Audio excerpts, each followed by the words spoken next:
I'm a pretty stubborn person, which I think is a blessing and a curse, you know? And so if I even think there's like the slightest possibility that it's possible, I'll just keep pounding my head against the wall. Hey y'all, I'm Ryan Devlin, and welcome to the Struggle Climbing Show, where I talk with elite climbers about their struggles and breakthroughs in training, nutrition, tactics, and mental game. And oh my gosh, today we're chalking up for a chat with one of the most accomplished big wallers and single-pitch trad climbers the world has ever seen, Beth Rodden. Now, it's just hard to overstate Beth's impact on the sport, as she put up some of the hardest first ascents around, some of which have only seen a few repeats or none at all. So let me just hit you with a few of the highlights here before we jump in. In 1998, Beth became the youngest woman in the world to climb 514A or 8B plus with her send of To Bolt or Not to Be, and then she just went crushing from there. In the year 2000, Beth, along with her partner Tommy Caldwell, established the first free ascent of the El Cap route, Lurking Fear, which has yet to see a repeat. That's how hard that one is. And then she and Tommy also freed the nose a few years after that, making Beth the first woman to free 2 routes on El Cap. And then Beth has also put up some insanely hard and technical single-pitch trad routes and sport climbs, including the Optimist, a 514B or 8C route in Smith. She was the first woman to on-site the Phoenix in Yosemite. And lastly, for me to cover here, because I'm already getting too long-winded, Beth established the first ascent of what was the hardest trad route in the world at the time, Meltdown, still one of the hardest trad routes in the world, a highly technical 514C or 8C plus in Yosemite that went a full decade before seeing a second ascent, and as Beth and I discussed in this conversation here, a route that could very likely be 9A. And maybe what's the most incredible here is that all of those amazing climbing accomplishments aren't even the most interesting or inspiring part of her story in my eyes. Today, Beth reads a handful of passages from her memoir, A Light Through the Cracks, which beautifully and painfully chronicles her formative years as a climber, the harrowing experience as she and her friends were taken captive and then managed to escape likely death in Kyrgyzstan when they were on a climbing trip, her relationship on and off the rock with Tommy Caldwell, her battle with disordered eating, how she turned her body into a climbing machine, and then the effects that all of those experiences had on her physically, mentally, and emotionally. I absolutely flew through this book. It's inspiring, it's tragic, it's real, it's joyful, it's all the everything. And we dive into all of it here today. This is a full value experience.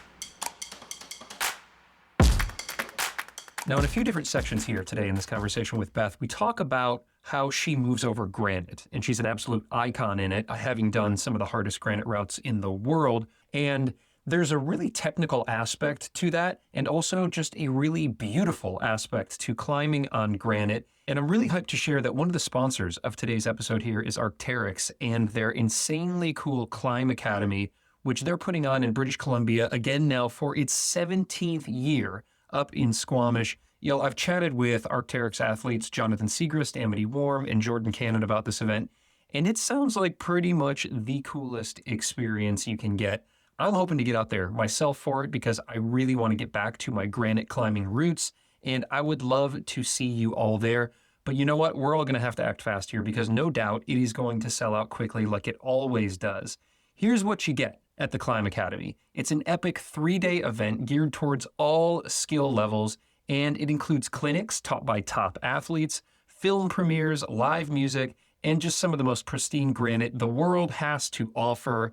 Man, Arc'teryx just knows how to do it right. The Climb Academy runs from August 23rd to the 25th out in beautiful Squamish, BC. And to view the clinic lineup and grab a spot, swing by the struggleclimbing.com/Climb Academy, or just hit that link right there in your notes. The clinics go on sale May 9th. Let's go. I hope to see you there.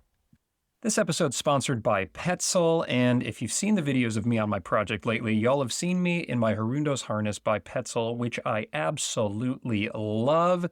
Y'all, if you're a sport climber and if you're looking for something that's ultra light, ultra comfy, and does not get in the way at all as you make limit moves, this one is it. It's got fuse frame technology, which basically means that it's light, it's strong, and perhaps most important for me with my mental game, it gives me total peace of mind as I go for it and take a ton of falls in the process, and it is comfy when I'm taking those falls, let me tell you. Look, for me, Petzl is just synonymous with trust. From their gree-gree to their draws and helmets and harnesses. I gear up with Petzl, and I also gear my kiddos up with Petzl as well. They just make the best stuff. You can check out all that Petzl has to offer at your local gear shop, or you can swing on over to thestruggleclimbingshow.com/Petzl to access the inaccessible. And lastly, just a big thanks to all you patrons and subscribers out there. I love you so much. I just dropped a really thoughtful bonus episode with Beth here just for you, and I'll tell you all more about that in a little bit here. But first, let's explore the dark and the light through the cracks with Beth Rodden.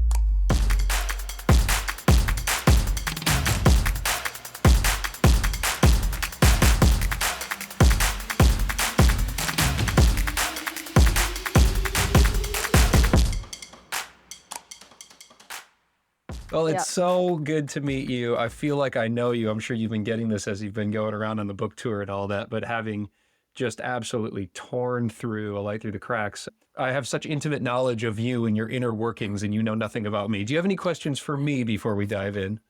No, it's totally true. It's like an awkward, lopsided relationship. Like, well, you know the inner workings of my mind and very vulnerable moments, but, you know, it's nice to meet you. Right. Well, I think you and I are the same age. You just had a birthday, right? Happy birthday. Yeah, mine's coming up in May. So. Oh, it's May. Okay, so it'll be right after this comes out. So, yeah, and I've got two kiddos. I've got a 6-year-old and a 9-year-old. How old is Theo? He's 9. So yeah, very similar. Cool. Yeah, very similar. Yeah. So my son Ferris is 9 and obsessed with Minecraft and Rubik's Cubes right now. What's Theo into? Cool. He just got into Rubik's Cubes. Yeah, we were in France with some friends, and one of his friends is super into it. So he was like, "Oh, this seems fun," and he was into it too. Which it just like my brain doesn't work like that. You know, I look at it and I'm just like, I literally have no idea what you're doing. I mean, I understand the concept that there's like an algorithm and you follow it, but right. I'm just, I feel like people have strengths and that's not one of mine. It really is like such a crazy magic trick when I see him solve, and he's been teaching me how, and so like I can solve now, but it takes me like 10 minutes or so, and he's been able to solve. He can usually like get around like 30 or 45 seconds, and so it's like such a proud parent moment, but it's the first time where I'm like, you are legitimately better than me at something. You know, I'm like not letting him win. I'm not helping, you know, he's just like, he can do something better than me, and that's like a cool and kind of a weird feeling as a parent. Yeah, no, I feel like it's pretty cool, honestly. You're like, huh, that's pretty cool. You're your own autonomous being that's like totally excelling in different ways, you know? Yeah, it's really great. I'm so grateful that you're able to take the time to dive in. I really, really enjoyed this book that you wrote, this memoir. It was beautiful and vulnerable. The prose was really lovely. I mean, just it read so fluidly and fast, but I really felt like I was there. You're quite gifted as a writer. And I listened to it, by the way. I was on a road trip with my family for spring break, so I got an advanced copy of the audiobook. Yeah, I think you're the first person that I've talked to that has listened to it. But it was a fascinating experience because I'd never done anything like it before, honestly. You know, I talked to my family and my friends, and that's about it. So, but no, I had 2 wonderful people helping me, somebody there in the studio and then a producer that was patched in. Yeah, it was an interesting experience. It was also very, very weird because it was probably the first time I've read the book from start to finish, you know, probably 9 months or something like that. And I was doing it in front of 2 people. I had 2 men that I had never met. And as you know, there's like some pretty vulnerable things in there. So it was like slightly awkward, but I enjoyed it. It was hard, but I enjoyed it.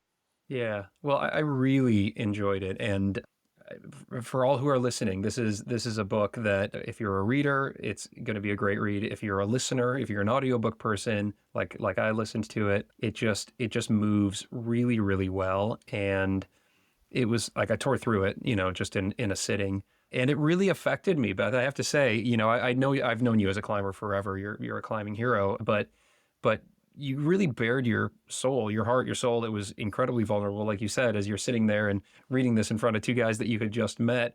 It seems like nothing was off limits. And before we dive into kind of getting into the book, and we're going to have you read some passages here so people will get a taste for what the audiobook will be like. But I am curious, as this is the Struggle Climbing Show, if it was a struggle for you to essentially remove all the filters. It seemed like you did, at least as I was listening to this, that it didn't seem like anything was off limits. And that's what I found to be so refreshing and beautiful and human about it. But it also, if I was thinking about writing a memoir myself, though I haven't been through the experiences you have, I feel like it might be hard for me to just truly open up and bear everything. So I'm curious if that was a struggle or what the process was like for you just in general. That's a good question. I don't feel like that was necessarily a struggle. I feel like that's probably the thing that I connect to most with books that I read or stories that I hear or people that I meet, is just like the humanness of all of us. And I feel like a lot of times in climbing, especially the time that I was kind of growing up in climbing, that was noticeably missing.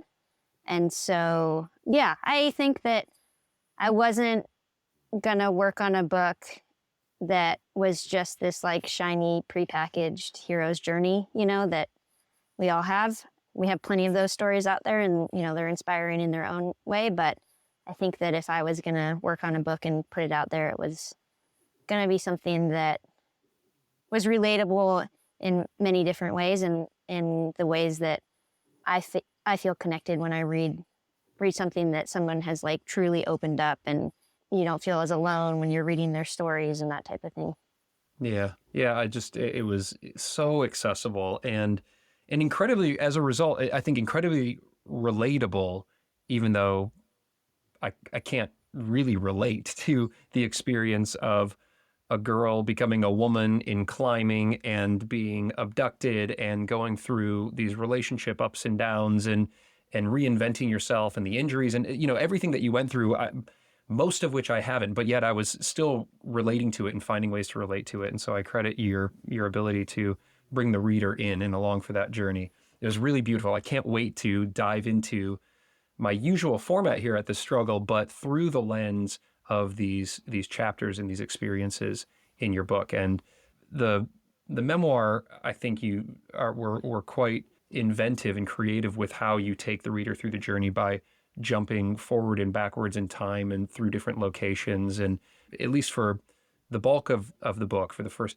half, maybe 2/3, we're kind of bouncing between Kyrgyzstan and back home. And that might be in Colorado or in California, depending on where you were at. But we were jumping back and forth and how you're processing this pivotal life event, this formative experience that you had in Kyrgyzstan when obviously I think everybody in climbing knows the story, or at least the package story, as you would say, kind of the few lines or the 3-minute canned speech that you had rehearsed coming out of that. But you go into detail on that story in a way that I wasn't familiar with, and I had read the book that was written, about that experience. I'd read Tommy's book, The Push, where he kind of has his perspective on it, and now reading what you had to say in your book here, it's the deepest and most kind of visceral, I think, accounting of that event through your eyes, of course. Everybody's going to have their own memories from that, their own experience, but you really brought us along for the journey on that thing. And if we could, I'd love to start there and maybe have you read a passage from that, from page 83, and then I'd like to dive into and peel that back a little bit. Yeah, sure. Abdul pointed for John and me to squeeze our bodies under a boulder right at the river's edge. I hoped the loud rush of the water would drown out the thoughts in my head, so I crawled to the very back of the narrow space, nearest to the river, and lay down, my head on a few small rocks and my nose mere inches from the bottom of the boulder. It was a coffin. I had no idea where Tommy and Jason had been taken, but John lay next to me. I was grateful. Yeah, so this was, I think, a few days in after you all had been taken when you were on the side of the wall there in the valley. Is that right? Yeah, I think this was the second day. So Okay. 2 days in. Yep, the second day. So by then you had been taken captive. You were on the side of a big wall, brought down. You were with someone who was local, who I believe they had killed shortly after you had met him, right? And now you were being split up. You're on the run, not much food. You had grabbed some power bars, this kind of thing. I'm curious, just bringing us into this moment when you're like in the middle of it. What was that thought process, and what were kind of these conversations that you were having with your friends as you were traveling to and from these different hiding places? I mean, I think that every possible thought that you could have, that one could have in that situation, I had. You know, I thought, well, we're going to die this minute. How much longer the next minute? I want to be home. I'm hungry. I'm cold. Why are we here? What do they want with us? It was just like a blender of emotions that was going through my head. There was no coherent thought process. There was no rhyme or reason or method to how I was organizing my thoughts. But I have to say, and I hope that this came across in the book, that John, they split us up. You know, maybe they knew that Tommy and I were together, and so it was a tactical decision. Maybe not. We had no idea. But I was with John during the days, and Tommy and Jason were together. And John was just instrumental in keeping me afloat, if that makes sense. He was so good at redirecting and asking questions about totally mundane and neutral subjects like my parents and where did I grow up and what kind of dog did I have, to kind of distract me, I think. And then together, when we would be hidden during the days, and then we would kind of like roam and walk at night to the next hiding spot. We actually had no idea, you know, what they wanted with us. We can only guess that finding 4 Americans in the middle of their path was, you know, a good opportunity. But, you know, a lot of times we'd be checking in with each other. The boys talked about trying to escape a lot, trying to get on the captor's side, so they liked us. And I think that it wasn't, maybe some people think that you'd have a certain thought process or a certain tactic or whatnot, but we had no idea what was going on. You know, we were just thrown into this. It's not like we'd ever been practiced. None of us were, you know, experts at this. So we were just kind of doing our best. But I will say the boys were phenomenal, and, you know, I probably say with certainty that I probably couldn't have gotten through it without them. So they were great. Yeah, I think that really did come across in your writings, especially the interplay between you and John, and the way he was trying to keep you from spiraling, which seems like, you know, it worked, and you all were able to keep it together, and at times I'm sure you all were supporting one another as needed. You know, it's a long time. Like you all were out on the run for a long time, and as you said, it's not just one line of thought or one frame of mind that you're in. Do any moments of levity or humor or joy come to mind from being in truly the scariest, most awful situation imaginable? You know, Jason is always pretty good at trying to bring light to situations. And same with John, to try and just hop on a different thought train. The second to last night, we found some yogurt balls and some butter in this hut, and we were all starving. So finding a little bit of calories was such a relief. But I don't know if I can't think of a time and just, you know, pinpoint something to say, well, it was all dark except this one part was really good. I mean, Right. For the most part, it was just not great. Yeah, just, I mean, was incredibly gripping to read it. Like my heart rate was up, and I just felt like I was like along for this ride, and feeling those emotions. Ultimately, and you detail this throughout the course of the book as we're jumping back and forth, but ultimately you all do manage to escape. This is after Tommy had, while you all were climbing, had thrown Sue off one of your captors. You only had one with you at this time, and thrown him off the edge. The plan had been to try to escape in this manner, and the other guys had talked about doing it, but it maybe became clear in this moment that they weren't going to, or that the opportunity arose and it needed to be taken. And Tommy ended up doing that, but it sounds like you guys had this moment of connection just prior to that. And I'm interested to just kind of dive back into your memory of that and how you remember those few moments right before you ultimately saved your own lives and got free of the situation. Yeah, honestly, it's one of the, that moment is one of the moments that I really had to work on in therapy, because it was this moment that I felt culpability to the decision, and then all this weight came with it. What if something happened to Tommy? What if Sue grabbed him? What if he couldn't do it? What if then Sue killed him? What if Tommy slipped going up to it? So yeah, the moment was we were climbing up this ridge, this cliff. I don't know what you want to call it. For climbers, it's an afterthought. Like we wouldn't really think about it. And it's like 5'1", 5'2" with like grassy ledges and stuff. But for our captor, he was visibly not comfortable. He was asking for help. He was shaking. The boys would like pull his hand up, give him a push on the foot or something like that to help him over these places where, you and I and probably most of the people listening wouldn't ever think about it. So it was a very obvious opening and opportunity to escape, because Abdul, the main captor, had said that he was going to go back and get supplies at our camp, and we were supposed to meet him at the top of this ridge. And so there's 4 of us and 1 of him. Granted, he had lots of weapons and we had none. But, as John and Jason had been saying the whole time, that if an opportunity came up, we should take it. And the opportunity came up. And we were just getting towards the top of the ridge, the cliff, whatever you want to call it. And Tommy walked over to me and he said, our chance is dwindling. It's coming to the end. And he asked, do you think I should push Sue off?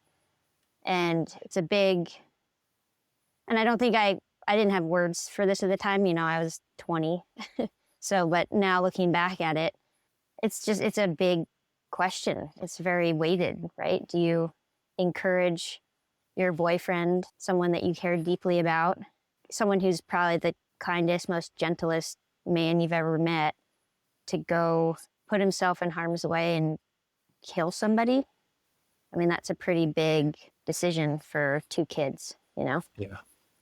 It's the weightiest. And I understand why this was a moment that was explored in therapy. And you do a good job, I think, in the book, cutting back and forth and talking about this. And I do want to talk about therapy specifically a little bit later in this conversation here, because that was an interesting arc that you wove through the book. You kind of your relationship with therapy in general. But that moment, there are weightier moments that I can imagine in life at all than something like that, because to your point, you weren't trained in this. You haven't, it's not like you had worked on and contemplated escape or taking somebody's life or self-defense. This was just thrust upon you, and you did it. You took advantage as a group of that opportunity and made it back to safety.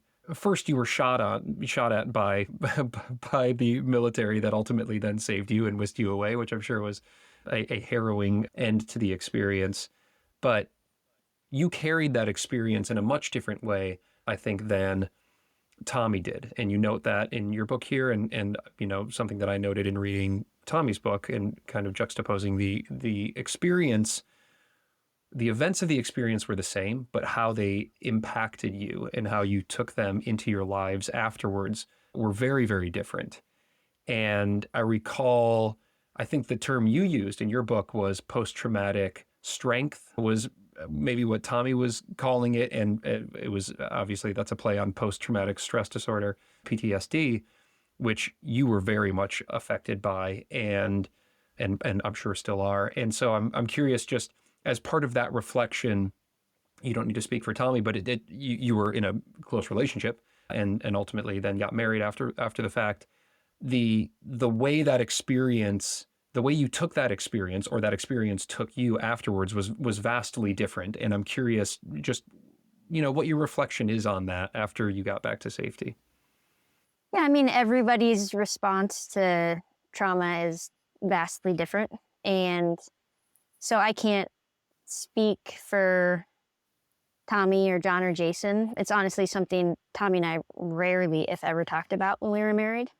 But for me, I had a really hard time putting language to it because at the time, I was just a kid, 20.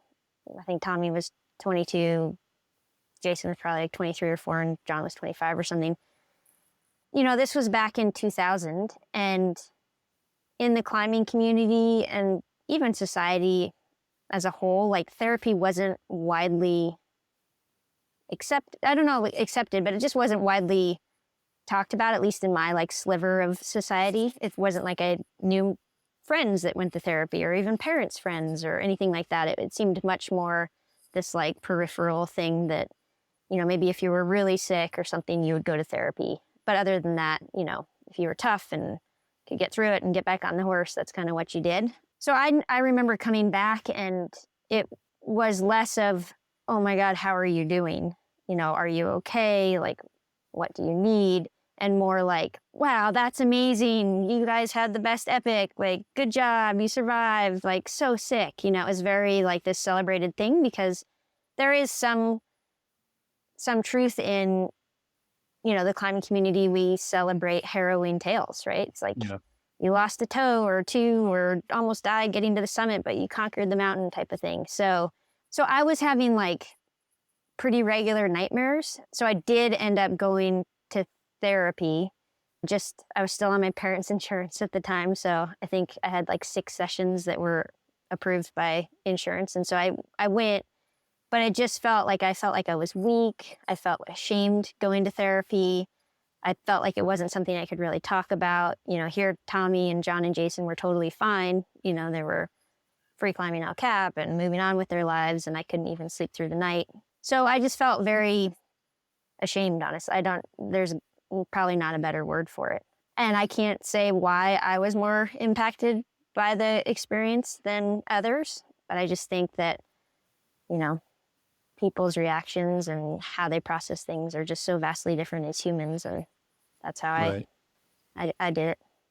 Yeah, well, I'm glad you made that connection there, just to kind of that experience coming back and the climbing culture of it, as this is a climbing podcast, but you're a climber. Your identity was kind of wrapped up in your climbing, your performance, and most of your relationships were within that climbing community, which is a small community, even smaller then than it is now.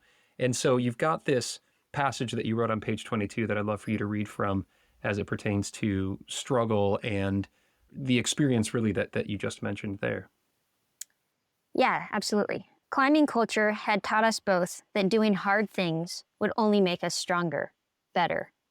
We trained hard, pushing our muscles to exhaustion so we could pull ourselves higher. We pulled on holds until our hands bled to grow calluses we needed to succeed. We ignored fear and pain in order to send, and we were good at it. We were professionals. But this hard thing didn't make me feel stronger, and I had no language to tell Tommy or anyone else how very fragile I felt. I couldn't show him this darkness, could not tell him that I was still braced every second for the next threat. Yeah, thank you for reading that. Your processing of this event was very different than everybody else's, and that's just the way something like this is going to be. Now that you reflect back, and it's been many years, and you've just experienced a lot of struggle. This is a question that I ask every guest on the show, but whether it's from this event or injuries or relationship or parenthood, and you've lived a pretty eventful life. Many of us have, but yours has maybe hit some extremes that are a little bit different than what anybody else has endured. What's your relationship with struggle? How do you feel you process struggle now, maybe compared to when you were younger? That's a really good question. I feel like I'm not a good person with change, if that makes sense. I feel like my default, even through years of therapy and being a mom and being a human, I always feel safer if I have control. So I feel like I struggle when I don't feel in control. And that can be applied to any topic, you know? It doesn't necessarily have to be climbing. It doesn't have to be therapy or some traumatic event or whatnot. And I feel like that's something that will probably be something that and I don't know if I'd label it as a struggle, but it's something that I know I continue to work on, you know, and try and let go of a bit. Parenthood will continue to teach us different ways to adapt with struggle. So we've got loads of lessons coming our way. Yeah. Well, I want to kind of dovetail into some climbing now. And, you know, the book is I found really interestingly balanced between incredible climbing achievements and goals and training and really geeking out over the stuff that us climbers love to geek out over. I think you made it very accessible for a non-climber. You explained some of the inside jargon and that kind of thing, but it didn't seem watered down or dumbed down. You go into your first ascents and your projects and the training and the setbacks and all of the things that are wrapped up in climbing, but then juxtaposed with being abducted or the relationship between you and Tommy and Randy and, you know, the messiness that can happen in life around all of that. I mean, it's just really, I found well balanced. But for us climbers who crave climbing, you're one of the greatest climbers of all time. You've put up incredible first ascents, some of which didn't get repeated for a long time. Maybe some that haven't, right? If we're, I guess, talking about Lurking Fear. Has anybody repeated Lurking Fear? Not to my knowledge, no. Yeah. So, you know, just at the absolute pinnacle of climbing. And so I'd like to take this interview and try and strike some balance as well and geek out over climbing for a little bit here. So let's dive into the chapter that we do here on training. And I'll use a section from your book here on page 87 to kick off a little bit of nerdy training talk. And then we'll weave our way back into some of these other themes as well. We'd made up this train to obliteration routine on our own, with no science or rationale to back it beyond the fact that it made us happy and produced fairly good results. Back then, climbers didn't have access to cutting-edge research to help us perform. And now, I look back and cringe at how we punished our bodies. By dinner time, we'd have trained for 7 hours. Yeah, if there's something that defined you in those maybe earlier, you know, years of climbing and putting up hard ascents, it was, I think Tommy could be included in this as well, as you were Beth and Tommy, as you write in one word in the book, was just this like, I don't know, masochistic training, you know, just a kind of obsession, like just beating up and working in these medieval, you know, workout machines that Tommy's dad had crafted and like just going hard, really, really hard.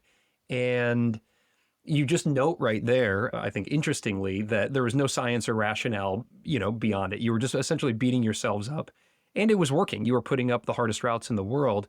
But I'm curious, as you reflect back on that now, as there is a little bit more science behind training, just, you know, what you think you were doing right, what you think maybe you missed the mark on, and how that informs how you think about training now. That's a good question. I feel like, you know, we were doing it right in that it brought us joy, you know, and it brought us happiness, and it was a place where we really thrived together. And so I feel like anytime you can kind of get those things lined up, then you're probably doing something right. Yeah. Could we have probably halved it, you know, and stopped at like 3.5 hours? Maybe. Could we have been more scientific and like hung on the hangboard for 10 seconds instead of like climbing on the woody for 4 hours? And for sure. But I mean, we had no idea. Like people didn't know that back then. And honestly, for the types of things, for certain types of the things that we wanted to do, like, you know, I believe this passage is in reference to before we were training for doing the nose, but we also both well knew that was just one thing. And then we were also training for Tommy to do the double.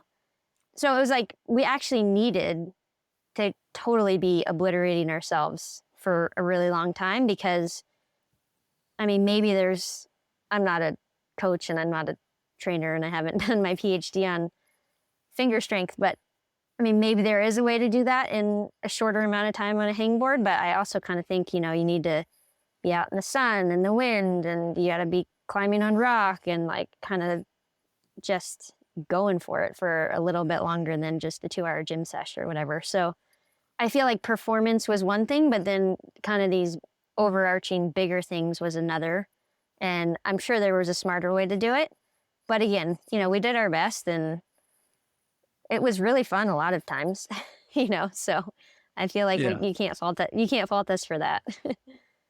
Oh, totally. I mean, you're outside in one of the most beautiful places on earth, and there's training, but there's also movement. And you talk a lot about this when you're talking about Meltdown and Magic Line and some of these other really hard things, Phoenix, where, moving on granite is its own very unique thing. And it's like, you can't rehearse that on a fingerboard anyway. Like, you can gain strength, but there's something about being connected to granite and the footwork and the body positioning. And I think you described that well. But also, I love that you just touched on the joy, because when I'm reading about these all-day sessions where you're climbing at the gym and then go to the garage and then do some cardio and then you're back in the garage and then you're passing out, after dinner, like, it all sounded very punishing, but that was a point of enjoyment. It sounds like it was punishing, but it was also fulfilling. Yeah, and maybe I'm a little masochistic in my in how I approach things, but I don't know. Like, I still love when I have big days. There's just something that's so fun about it, It's like you're outside all day, or you've trained really hard, or there's several parts during the day where you're like, I could go lay on the couch right now, but it also feels fun I still love that. I still love going to see how far I can go and that type of thing. So I think it's fun. And I think a lot of climbers feel that too. Yeah, totally. We're kind of a sick breed, us climbers. But, it's different today. And I think you reflected really well towards the end of the book on how your climbing and your training and just your outlook in general evolved. And this is coming off of nearly sending Magic Line, basically sending it and just kind of coming off that last jug there. So, another one of the hardest climbs in the world.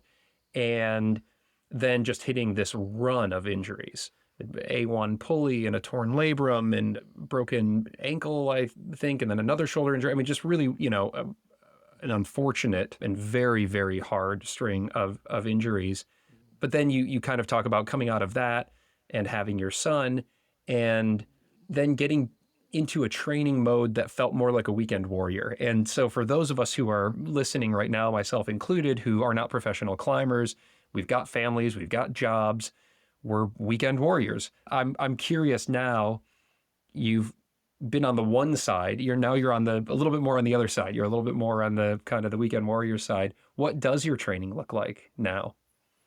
I have no rhyme or reason to my training now. I feel like any day that I can climb or quote unquote train is a great day. I feel like if I had all the time in the world, if I had no other commitments and nothing else to focus on, I'd probably, climb 3 days a week. I realize as I get older and that type of thing, I just need more rest.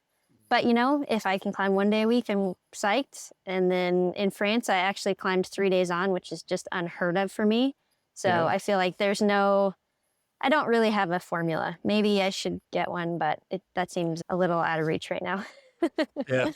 That was super relatable. I mean, it's you're out there having fun, moving over rock as much as you can, and just fitting things in when you can fit things in. So I appreciate that as somebody that's kind of in that camp myself.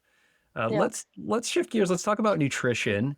And we could do a 3-hour conversation, you and me, just on nutrition. You've really talk about struggle. I mean, you've really had an interesting and very charged relationship, I feel like, with nutrition. You do a really good job in the book of taking us through that thought process and that journey and the disordered eating and coming back from being abducted and the relationship with food that came out of that. So let's have you read a passage from page 21 there, and we'll talk a little bit around that and can also bring it current. Okay.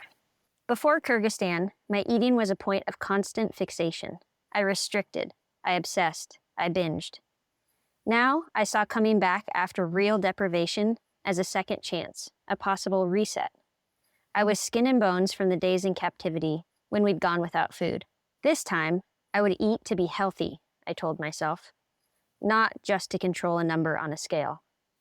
Don't mess this up, Beth. Just be normal.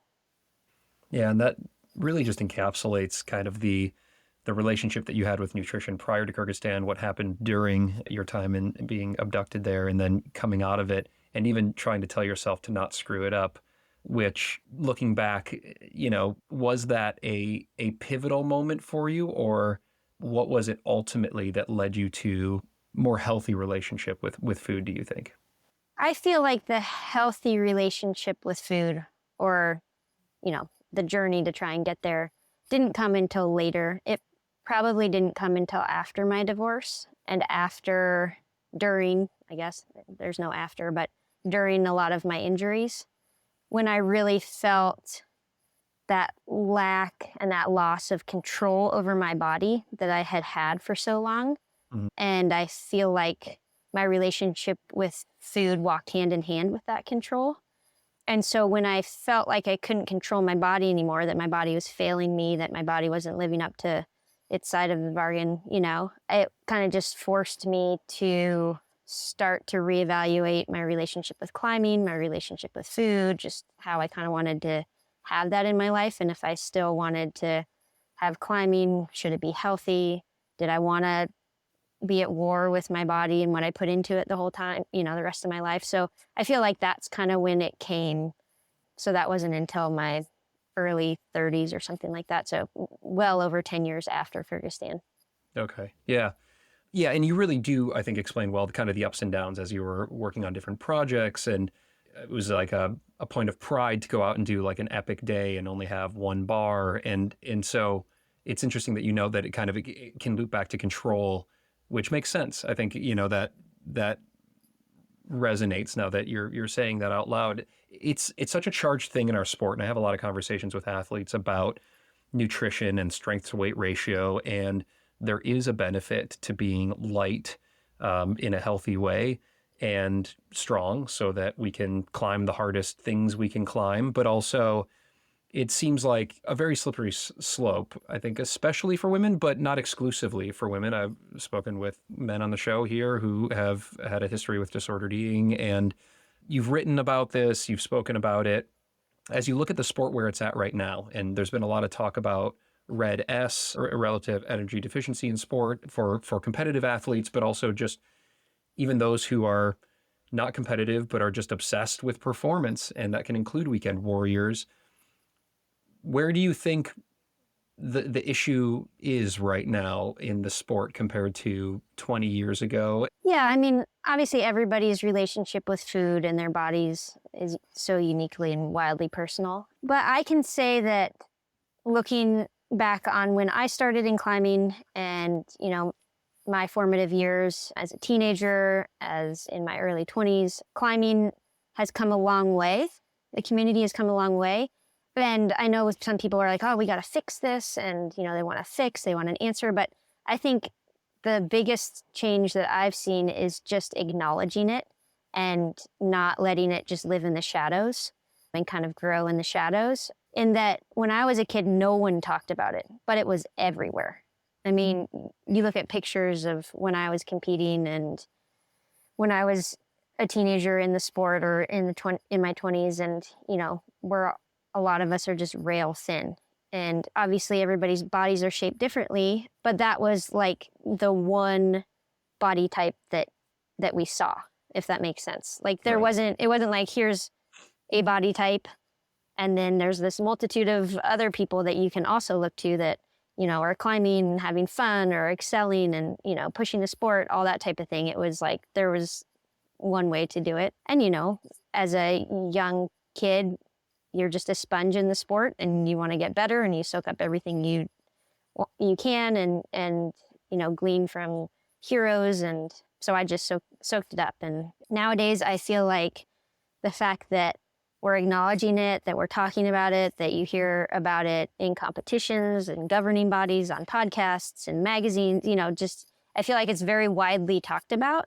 And, hopefully it's giving enough of an opportunity for people that are struggling with it to see that they're not alone, that there's other ways that they can pursue, that there's paths to hopefully healing and that type of thing. So I think we've come a long way. Like, are we healed and are we fixed? No, but I don't know if that's ever a box you can check. But yeah, I think we're in the right trajectory. Yeah, that's nice to hear. And I think, yeah, the more that it is in the open, the more people are talking about it, like you here on this show, but also in your book, the better. It just gives a voice to it and a shared experience for those out there who might be going through it as well. You mentioned chicken Caesar salad as your go-to in the book a few times. Is it still the go-to? Sadly, I can no longer have dairy. Yep. So that is no longer a one for me, which is sad. Yeah, it's interesting. After Kyrgyzstan, I developed all these food intolerances and allergies. So, Oh, interesting. yep. And I mean, I think trauma can impact the physical body as well as the mental body. So, yeah, sadly, dairy and I are no longer coexisting. What's the go-to fuel then for, like, if you're going to go out and do a big day, out in the valley biking and climbing? Oh gosh, I really try and bring as much real food as possible. I feel like living in California, I'm like slightly spoiled in that way. But even like when we're traveling in France or Norway or wherever, I just try and bring like a Tupperware of leftovers. So I guess if you're like going fast and light and you can only bring something, I'd probably bring bars and dried fruit and stuff like that. But when possible, I try and weigh myself down with normal food. Yeah, great. Me too. I love it. I love bringing like a burrito to the crag or, some leftover pizza. All right, just a quick breather here to ask you a really dumb question. Do you want to climb with one of the best sport climbers in the world? And do you want to take your projecting and nutrition game to the next level? Of course you do. What a dumb question.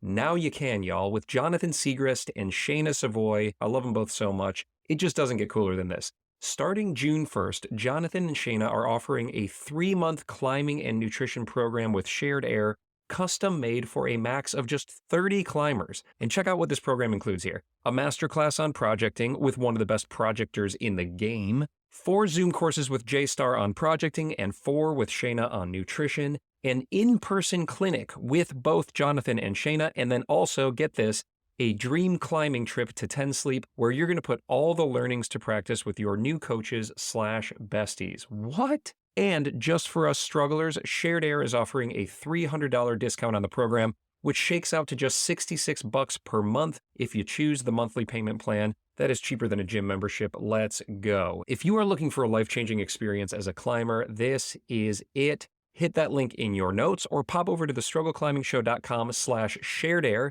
and use code STRUGGLE to get that $300 discount. Shared Air, where climbing lives.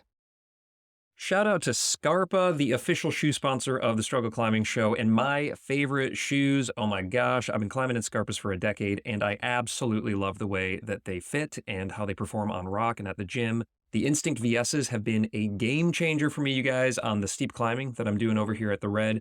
They just toe in and stick to everything. And also on the Moonboard and the sets at the gym, I gotta say, I'm just able to move with such confidence and put more weight on my feet, which is such a good thing because my fingers are pretty weak and I can use all the help that I can get. So whether you're a weekend warrior like me or a pro like Sean Rabitou, Nina Williams, Nathaniel Coleman, Alex Puccio, Jordan Cannon, Maddie Hong, oh my gosh, what a team. Scarpa has got you. They've been sustainably making the best footwear for climbers, trail runners, skiers, and hikers since 1938. I love my approach shoes. I love my climbing shoes. And I think you will too. You can shop the whole collection over at scarpa.com. Scarpa, no place too far. Let's talk about tactics. I'm super excited to dive in and geek out a little bit over some of the routes that you've done here in the climbing. And so tactics, I'd like to talk about your work on the nose. And I believe this passage here that you're going to read from page 140 is about the changing corners. Yeah, okay. Finally, hanging on the rope one day, my forehead resting against the cool granite, I found my fix. The crack extended below where we were trying to come in, and I wondered for the first time if it might be possible for me to approach it from farther down. I lowered down, my fingers fit. I tried a few moves. They were hard, but doable. It was counterintuitive, but coming in lower, adding in another 10 feet or so of hard climbing below the infamous 10 feet, just might work.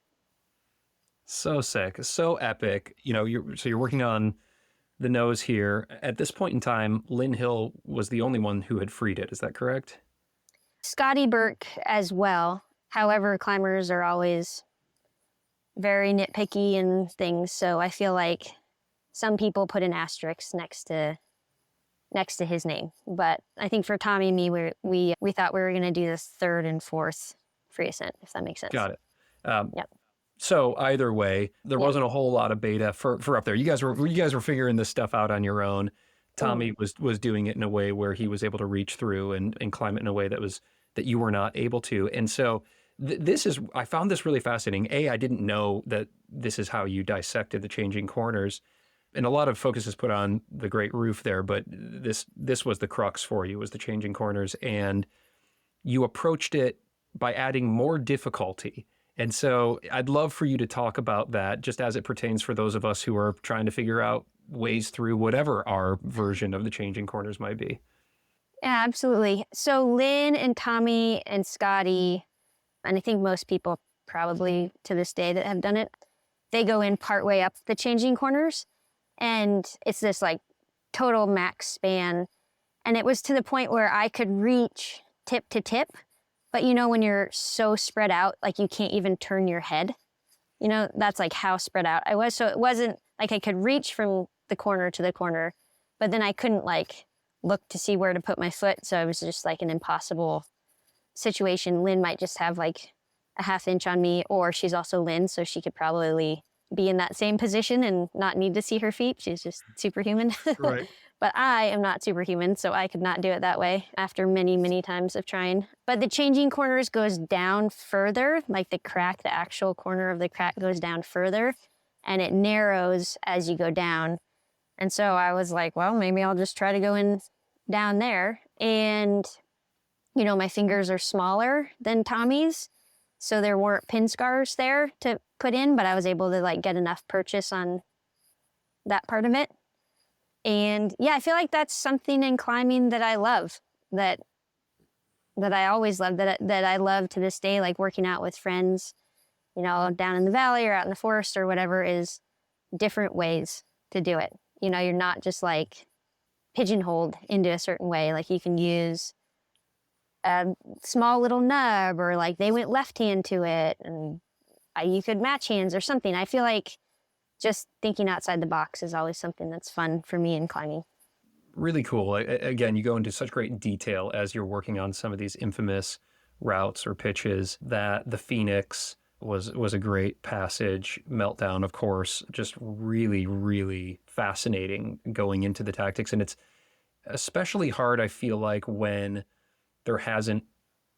somebody hasn't done it. So we're talking a first ascent. Can it go? Will it go?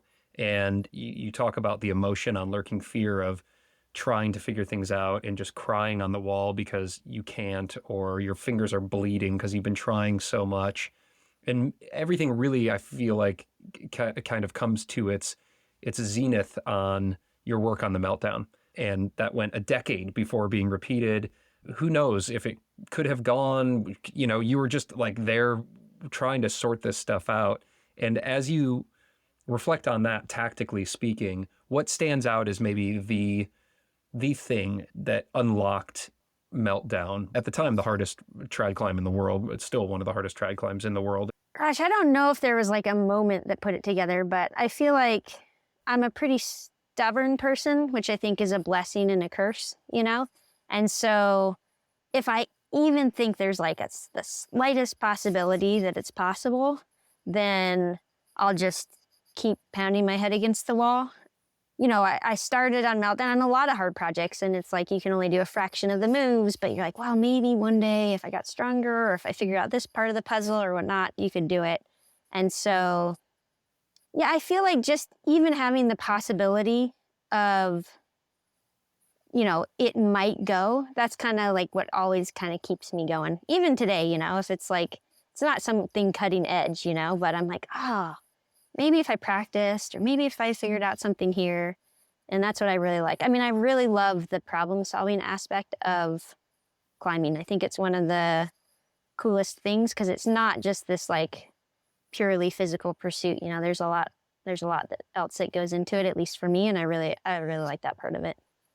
Yeah, that's cool. I just felt like I was along for the ride with the projecting process there, and it just gripping. Like I know you sent, but like as I'm reading it, I'm like, oh my God, is she gonna send? It was, it was really you did a very good job with that descriptive language. It's like when I was watching Free Solo, I'm like, I know he lived, but like, is he gonna live? So Totally. great, I great remember story. I remember that. Yeah. It's like a very visceral experience climbing. Yeah. Well, this dovetails very well into the mental game chapter here because we're talking about wondering, will it or won't it, and is there that window, and really controlling the mind on a lot of these climbs. Again, whether for us our limit is V4 or V14 or whatever, like we're all kind of hitting our limits. It's very relatable. So I pulled a couple quotes here. I'd love for you to read this one from page 144 to kick off the mental game chapter. Yeah, absolutely. To be at my best, I need to be the quiet force, not the loud one. That's when I shine. That's when I succeed. It's as though I open a door in my mind and walk down a hallway with authority, good authority. Understanding the rock, but also listening to my body, knowing exactly how hard I need to try while still saving some for the top.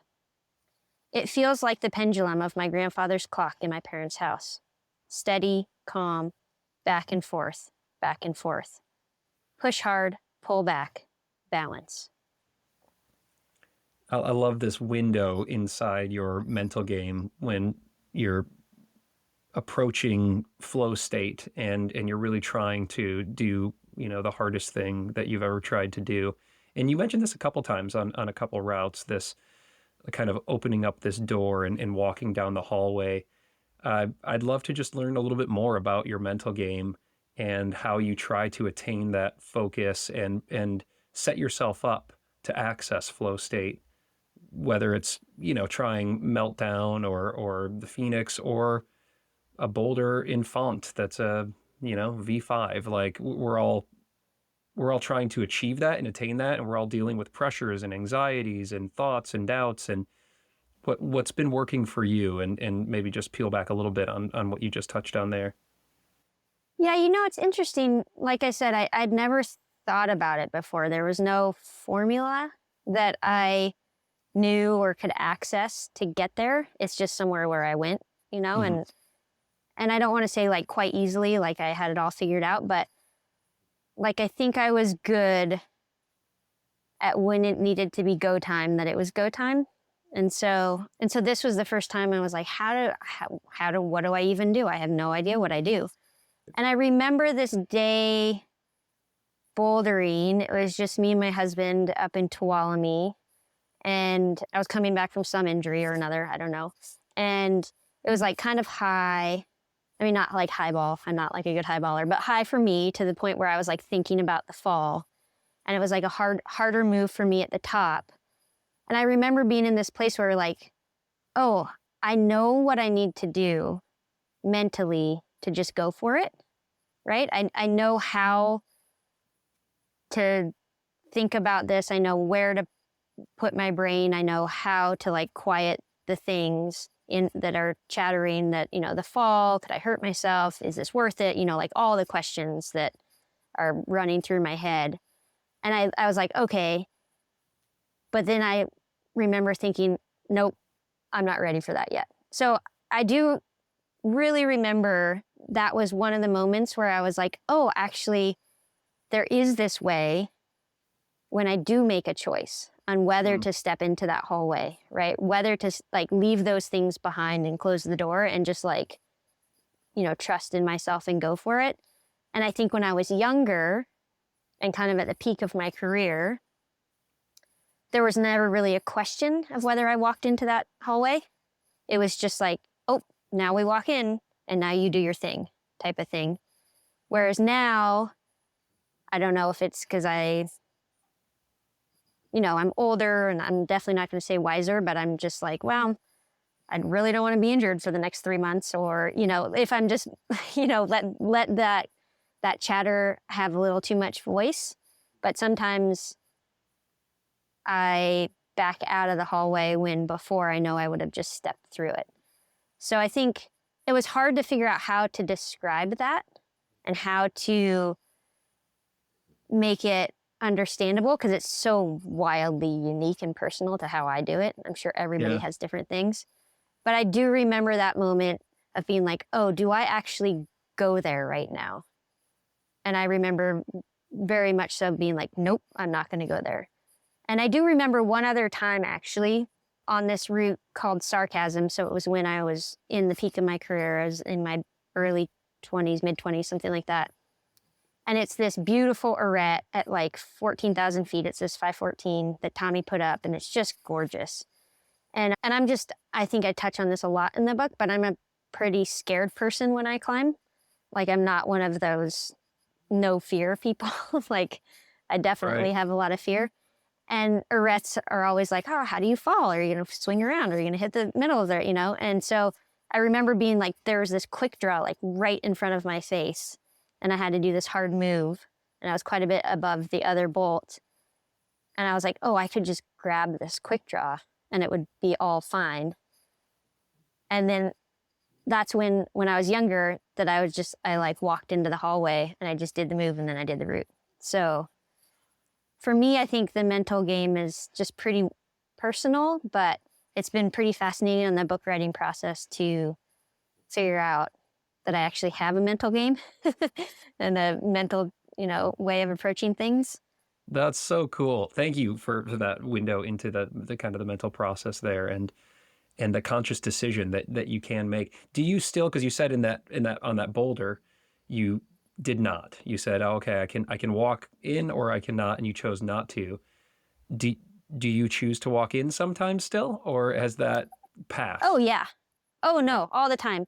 I think that moment was just the first time that I realized I had this choice, whereas before I was always like, well, this is just something I do, Got it. Like even that time on Sarcasm, I didn't have language for it at the time. I was just like, oh, well, I wasn't a wimp and grabbed the draw. I just like forged ahead, type of thing. Right. Whereas this time I was like, oh, right, that's where I make that choice on whether to keep pushing or not. And yeah, I do it all the time. And now I actually know there's a choice, And so like even, this last trip to Font, I'm recovering from a pelvic floor injury. So it's like I didn't want to go very high and potentially fall. But there were a lot of times where I was like, oh no, I've got this actually.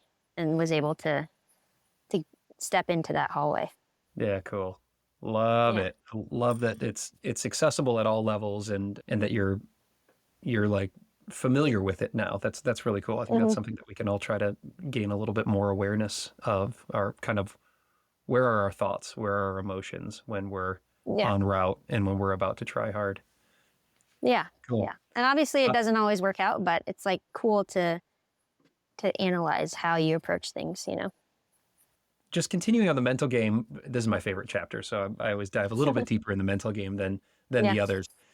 You had something to say coming off of Meltdown. This is on page 185 that I'd love for you to read because I think there's something quite interesting and relatable to climbers that came from this here.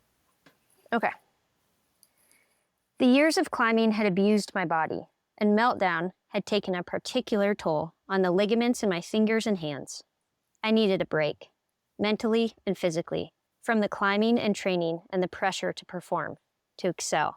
The endless cycle of setting a goal, chasing it, achieving it, basking briefly in the resulting praise, and then immediately choosing a new, even harder target. Rinse, repeat. I wanted to sit on a beach, eat ice cream, be normal. But I had no idea how to take a vacation. Neither Tommy nor I did. Yeah, I'm feeling this right now because I just feel like, there's something so climbery about topping the boulder or clipping the anchors of the hardest thing ever and lowering off and then just being like, all right, what's next? Or people are already asking you like, okay, well, what's, you just did your 12D, where's your 13A, which is the land that I'm in right now. And so it can be kind of stressful. It's exciting to have goals. It's exciting to achieve, but it can also kind of be stressful. And so the conflict that I'm hearing from you talking about this is that like you were exhausted and you wanted to take a vacation, but you didn't know how to. And I'd love to just peel back on that for a second. Yeah, sure. I mean, I feel like obviously there's a lot behind it, with Kyrgyzstan and not, and like just diving into climbing and going full force on that. But, it's like an amazing process and way to live and succeed in climbing, right? You set these goals, you work really hard, you train, you conquer, you get all this like praise, whether it's like a movie about you or magazine covers or just like, a little check mark in your guidebook next to the climb that you want to do. But then it's never like, I always thought that would fill this void or like quench this thirst or like lead to some all-knowing happiness or something like that. And I feel like with every climb, even the nose and meltdown, although those at least gave me a little bit of a pause, it was always like, what's next? What's next? And it was internal and it was also external. So it was like, I was asking myself, other people were always asking me. And so it was kind of like this addicting way to be, Yeah. It was like, you shoot for a goal, you succeed, and then like you get all this praise, you feel really good, and then you kind of like get let down, and so you're like, I gotta go bigger, and you go again and again and again. It just felt a little bit like unsustainable in a way. But that's not to say like I still have goals, right? It's not like, but I think there's healthier ways to, for me at least, to have them, right? Like I think back then it was kind of like all that I was hanging on were these success stories and these roots, and it kind of like propped me up. It falsely propped me up for a long time. And so I think if you can have like a bigger base of other things that prop you up, it's a lot better. And then these can just be like the cherries on top, Yeah. Yeah, I like that perspective. You did a short film with Outdoor Research that I remember watching where this was, coming off of a lot of injuries, and it ended with you doing, I think, something quite moderate, maybe up in Tuolumne, and you talked about just the joy and the fulfillment that can come from just being out and moving over rock and being in nature.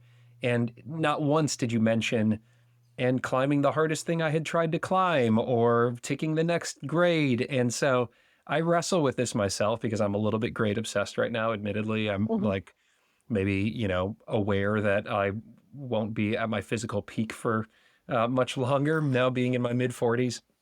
And I'm getting a lot of joy from it, to be honest, because I didn't start climbing until I was 30. So like I'm still able to rise through the grades and climb the hardest thing ever. At some point in time I won't, but I also like get a little stressed out by it. And so I'm always appreciative of and almost envious in some ways of this idea of just like going out and just getting so much joy and fulfillment regardless of the grade or, the achievement.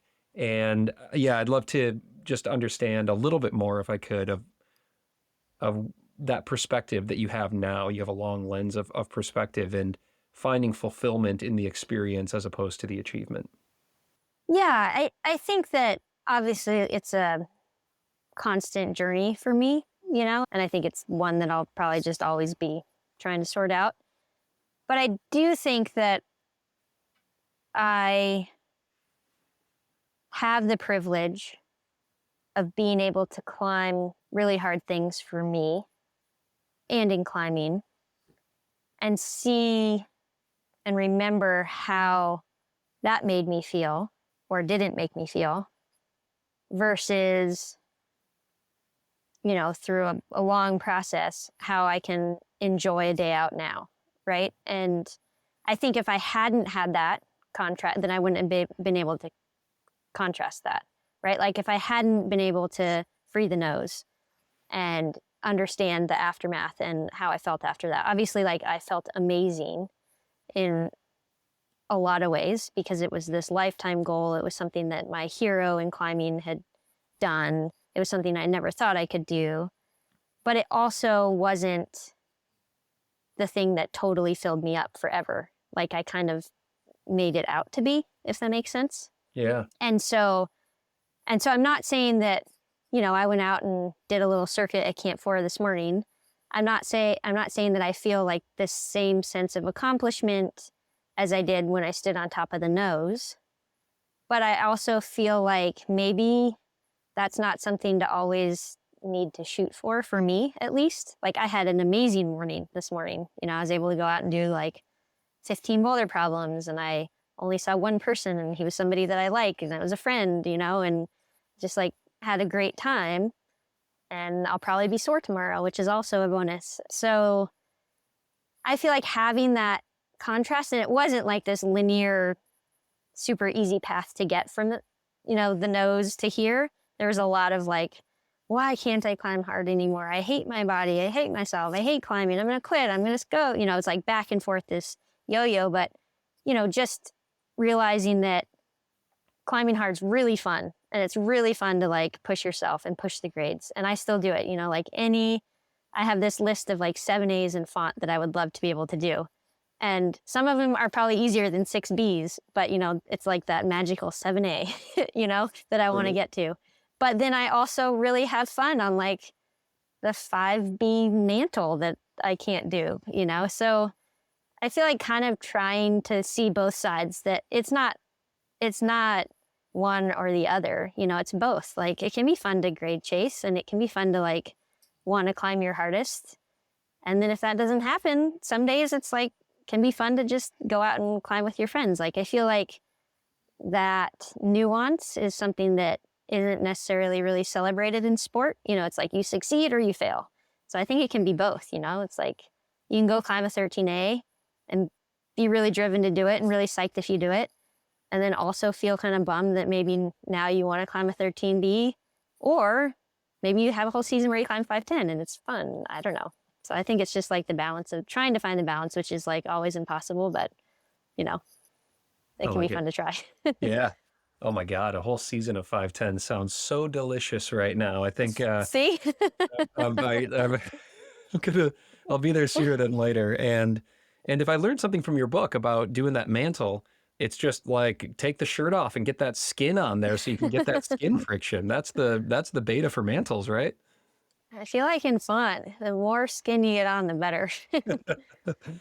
Let's wrap up the mental game chapter here if we can by just talking about therapy. And we touched on this earlier, but it was an interesting through line coming back from Kyrgyzstan, having a handful of what kind of felt like maybe obligatory therapy sessions, and then going away from it and bringing in therapy again around your relationship and couples therapy, and going away from it and back to therapy, as you had your son and wanted to truly work through some of this trauma. I found that to be a really interesting arc in the book. And I'm curious what you learned, as you look back from those various seasons in your life as it pertained to truly like putting a focus on mental health and through those therapy sessions.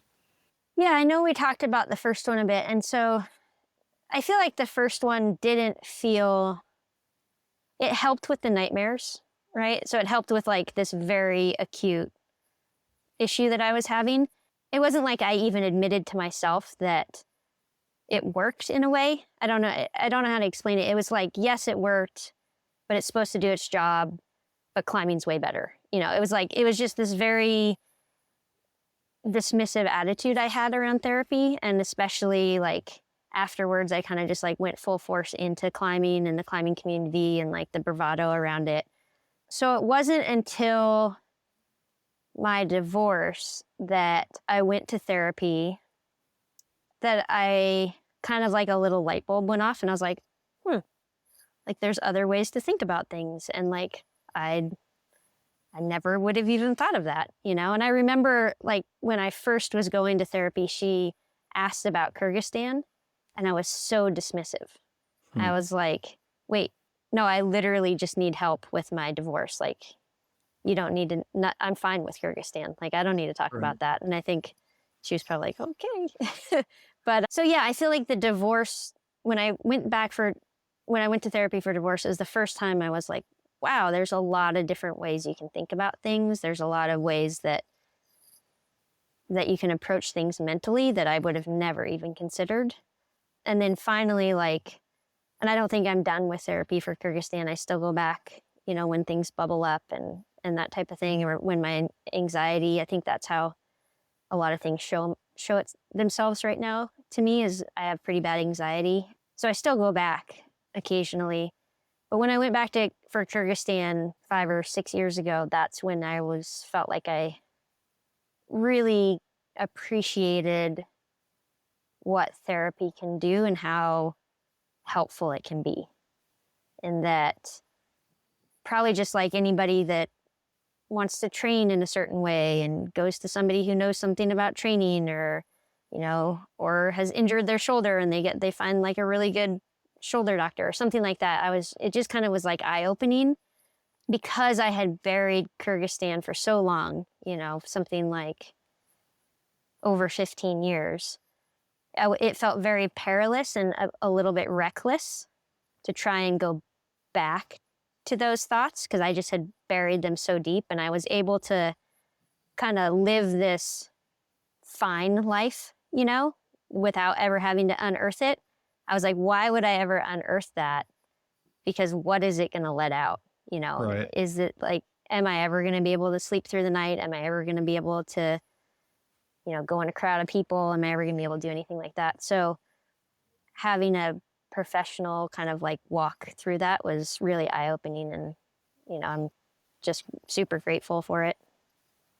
Thank you for that. And thank you for sharing it so well in the book, just taking us along for that journey. I think it's just a tool. It's a resource that so many people, if we're fortunate enough to have access to, can be incredibly helpful. And it was nice to see your evolution of skepticism and acceptance, and ultimately, really benefiting from, that tool, that resource in your life.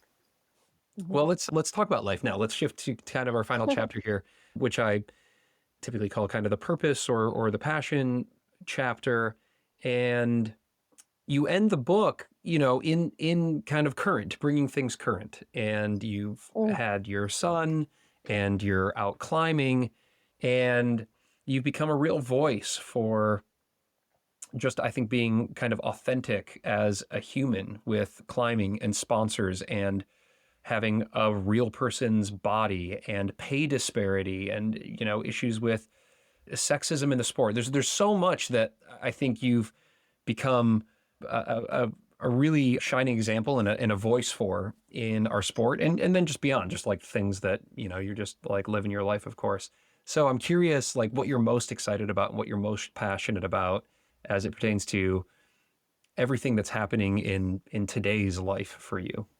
I don't know if I have like one thing that I'm super excited about or super into. I feel like there's a lot of good things and there's a lot of not so good things, and it's just all part of being a human. Any day that I get to go out and go climbing or go for a walk or hang out with friends, I mean, it all kind of fills me up, and so I feel like those little joys are kind of what make the world go around. Yeah. I mean, there's such joy in just being able to get out and, being a person and a climber and a parent and having time to do any and all of it. I'm certainly in that boat myself. You're also, someone who is a superstar, a celebrity in the climbing world, and you're a professional climber, but not in the way that you were before, right? Like you're sponsored, but you don't have the pressure to go put up cutting edge things, and you're being recognized for your voice and your perspective on the sport. You had a post just recently. It was a picture of you when you were younger, and you were all like greased up and like, hugging some male model, or I don't know, the image was cut off, but it was like basically selling sex. And you talk about this in the book as well, where you're out doing photo shoots and the girls were expected to have their shirts off where the guys maybe weren't. And I'm curious, as you look at climbing culture and the business of climbing now, having gone through a bit of an evolution of the sport where, women were, I think you were saying you were getting, a third less pay than Tommy while you were out doing the same accomplishments. Just what does the sport look like? What does the landscape of climbing look like for a professional now, do you think? And How are you fitting into that? You're kind of writing your own way, it seems like. Yeah, gosh, I feel like it's so varied now, right? I feel like when I started climbing, it was there was kind of like one path. It was the magazine era, right? So it's like you went and you pushed the sport forward and you were acknowledged in the magazines and they covered you and then sponsors noticed you and then you just like, that was the cycle, right? So it wasn't like self-promotion. In fact, that was super frowned upon. You would be likely not given a sponsorship because you were known as like a self-promoter. It was just like much more old school in that way. Yeah. So now I feel like it's a blessing and a curse, right? It's like people can kind of write their own path a lot more and talk about what's important to them. But then you probably get people that maybe aren't the best ambassadors for the sport, having a super big voice, or you get people that would never have had a chance that are amazing ambassadors for the sport and now are getting a platform to do it. So it's really interesting. I feel like social media is just what I said, like it's a blessing and a curse, in that I feel like I struggle with social media, but I've also had amazing experiences on social media, like connecting with people that I would have never connected with, and like being able to talk about things that I would have never been able to talk about before, because it's kind of like it's on your own terms and you get to do that. So yeah, it's a totally vastly different landscape. And I don't know how younger climbers differentiate themselves. It seems really hard. So I feel a little bit privileged in that way, that I didn't need to kind of make my name in the social media era. But yeah, how I'm fitting in, I don't know. I'm just kind of like bumbling my way through life like all of us. Maybe some things, stick and people, can relate to it, and maybe some things don't. And I feel like, yeah, I'm definitely not an expert in it. I'm just kind of doing my best and going along. Yeah, well, I really appreciate it. I love the stuff that you share on Instagram, and in this book, I think it's just going to go a long way for those who have a chance to read it, to listen to it. I highly, highly, highly recommend it. It is a human, beautiful, flawed, tragic, joyful, triumphant, messy story. And if you love climbing and just like the experience of life, I couldn't recommend it enough. And I'm glad that you put this out. I'm sure it wasn't easy, but thank you for doing it. And thank you for sitting down and having this conversation. It's just been such a joy, Beth. Oh, thank you for having me. And yeah, thank you for taking the time to listen to the whole book. I know it's a big time commitment, so I appreciate it. All right, that clips the anchors here on this conversation with Beth. Her book just hit shelves, y'all, and I cannot recommend it enough. It's called A Light Through the Cracks. Do yourself a favor and dive into this book, whether you read it or you listen to it like I did. Just get it ASAP. And if you want even more from one of the absolute goats of this sport, you can dive into the bonus episode that I just released on Patreon and Apple subscriptions, where Beth shares what Lynn Hill taught her, how she's finding joy in climbing after experiencing so many injuries, how to make the leap from sport to trad to big walling, why she feels it's harder to be a short climber in the gym compared to being outdoors, and how she compensates for tall person gym settings, and so much more. You can get instant access to all of that right now at zero cost with a free trial over at patreon.com/thestruggleclimbing-show, or right there in your Apple Podcast app if you're an iPhone person. And you'll also, by the way, get instant access to more than 40 hours of other bonus content featuring Adam Andra, Chris Sharma, Nina Williams, Alex Honnold, and so many more, plus the pro clinics that we've done on Stronger Fingers with Dr. Tyler Nelson, Advanced Bouldering with Allison Vest, Moonboard with Ravioli Biceps, and Performance Hacks with Hazel Finlay, just to name a few. It's all there for just a few bucks a month, or zero cost right now with a free trial, so you can check it out. Thank you so much for supporting the show if you can. I'm working really hard for you here. huge thanks and appreciation to our show sponsors who have brought you this episode at zero cost. Check your show notes for links and special discounts from those guys that are only available to Struggle listeners. And also, you can see all of the show's brand sponsors and special deals by just popping over to thestruggleclimbingshow.com/deals. The Struggle is carbon neutral in partnership with the Honnold Foundation. Awesome. This episode was produced and hosted by me, Ryan Devlin, and The Struggle is a proud member of the Plugtone Audio Collective, a diverse group of the best, most impactful podcasts in the outdoor industry. You can follow along with the show on YouTube and Instagram at The Struggle Climbing Show, and you can also shoot me a note there. I'd love to hear from you. I hope training and climbing are going awesome, and if you're struggling like me, well, at least the struggle makes us stronger.